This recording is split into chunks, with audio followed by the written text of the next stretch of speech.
এক গ্রামে একটি রাখালের 3টি ছাগল ছিল। সে প্রতিদিন ছাগলগুলোকে নিয়ে মাঠে যেত ঘাস খাওয়াতে। সে কিছুদিন যাবৎ খুব হতাশ ছিল, কারণ ঠিকমতো বৃষ্টি না হওয়াতে আশেপাশে বেশি ঘাস হচ্ছিল না। তার ওপর ওই গ্রামের অন্যান্য ছাগলগুলো সব ঘাস খেয়ে প্রায় শেষ করে ফেলেছে। তিনি তার ছাগলগুলোকে কিছুদিন যাবৎ ঠিকমতো ঘাস খাওয়াতে পারছিল না। ওই দিনটা ছিল জুম্মার দিন। জুম্মার সময় হলে সে মসজিদে নামাজ পড়তে গেল। মসজিদে তখন খুতবা চলছিল। খুতবায় হুজুর বলছিল, আমাদের প্রত্যেক কাজের শুরুতে বিসমিল্লাহ বলা উচিত, কারণ আল্লাহ তাআলা বিসমিল্লাহ বলার কারণে আমাদের সব কাজ সহজ করে দেন এবং কাজের মধ্যকার বিপদ আপদ সব দূর করে দেন। হুজুরের খুতবার কথাগুলো শুনে রাখাল বেশ অনুপ্রাণিত হলো। সে তখন তার ছাগলগুলোকে নিয়ে যাওয়ার সময় বিসমিল্লাহ বলে নিয়ে যেতে লাগলো।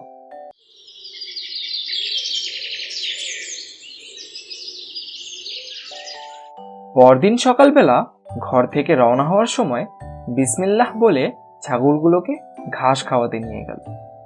এভাবে তিনি প্রতিদিন বিসমিল্লাহ বলে ঘাস খাওয়াতে নিয়ে যেতেন এবং বিসমিল্লাহ বলে নিয়ে আসতেন। হঠাৎ একদিন রাখাল ছাগলগুলোকে নিয়ে একটি নদীর ধারে গেলেন। সেখানে গিয়ে সে দেখতে পেলেন নদীর ওই পারে অনেক সবুজ ঘাস হয়েছে, কিন্তু নদীর এই পারে একদম ঘাস নেই। আবার সে খেয়াল করলো নদীতে অনেক স্রোত রয়েছে।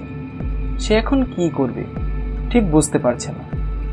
সে ভাবছে, কোনোভাবে যদি নদীর ওই পারে গিয়ে ছাগলগুলোকে এই তাজা ঘাসগুলো খাওয়ানো যায়, তাহলে হয়তো ছাগলগুলো বেশ মোটা তাজা হয়ে যাবে। তাই সে বিসমিল্লাহ বলে ছাগলগুলোকে নদীতে নামিয়ে সেও ধীরে ধীরে পার হতে লাগলো। সে আস্তে আস্তে অনেক ভালো করে পার হয়ে গেল এবং নদী পার হয়ে সে ছাগলগুলোকে সবুজ তাজা ঘাসগুলো খাওয়াতে লাগলো। এভাবে সে ছাগলগুলোকে নদীর ওপারে নিয়ে যেত এবং বিসমিল্লাহ বলে আবার নিয়ে আসত। এতে করে কিছুদিনের মধ্যে গ্রামের অন্যান্য গরু ছাগলের চেয়ে রাখালের ছাগলগুলো বেশ মোটা তাজা হয়ে উঠল। তা দেখে গ্রামের কয়েকজন লোক তার বাসায় এসে তাকে জিজ্ঞেস করলো, তুমি তোমার ছাগলকে কি খাওয়াচ্ছ যে তোমার ছাগল এত ভালো মোটা তাজা হয়ে গেছে? আমাদেরকেও একটু জানিয়ে দাও। রাখালটি ছিল বেশ সহজ সরল, তাই সে তাদেরকে সত্য কথা বলে দিল। আমি জুমার দিন নামাজ পড়তে গিয়েছিলাম এবং সেই খুতবায় ইমাম সাহেব বলেছিলেন, আমাদের প্রত্যেক কাজের শুরুতে বিসমিল্লাহ বলা উচিত, কারণ আল্লাহ তাআলা বিসমিল্লাহ বলার কারণে আমাদের সব কাজ সহজ করে দেন এবং কাজের মধ্যকার বিপদ আপদ সব দূর করে দেন। তাই আমি আমার ছাগলগুলোকে নিয়ে যাওয়ার সময় বিসমিল্লাহ বলি এবং নিয়ে আসার সময় বিসমিল্লাহ বলে নিয়ে আসি। রাখালের এই কথাগুলো শুনে কেউই তার কথায় বিশ্বাস করলো না। সবাই ওখান থেকে সাথে সাথে চলে গেল, কিন্তু একটা লোক সেখানে দাঁড়িয়ে রইল এবং রাখালকে জিজ্ঞেস করলো, ভাই, আমি কাল সকালে তোমার সাথে ওই নদীটা পার হতে চাই।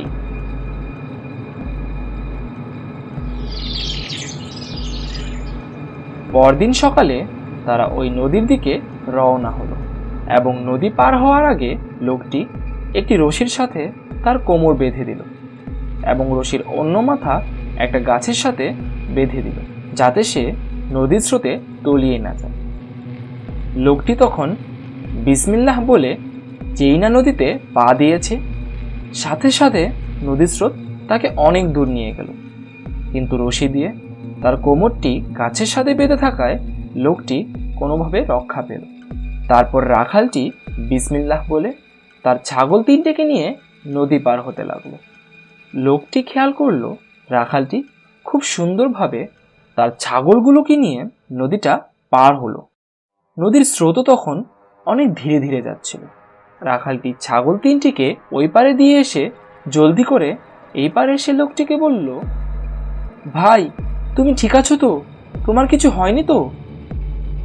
ভাই, আমি নদীতে পা দেওয়ার সাথে সাথে নদীর স্রোত বেড়ে গেল, কিন্তু তুমি যখন তোমার ছাগলগুলোকে নিয়ে পার হচ্ছিলে নদীর স্রোত কমে যাচ্ছিল।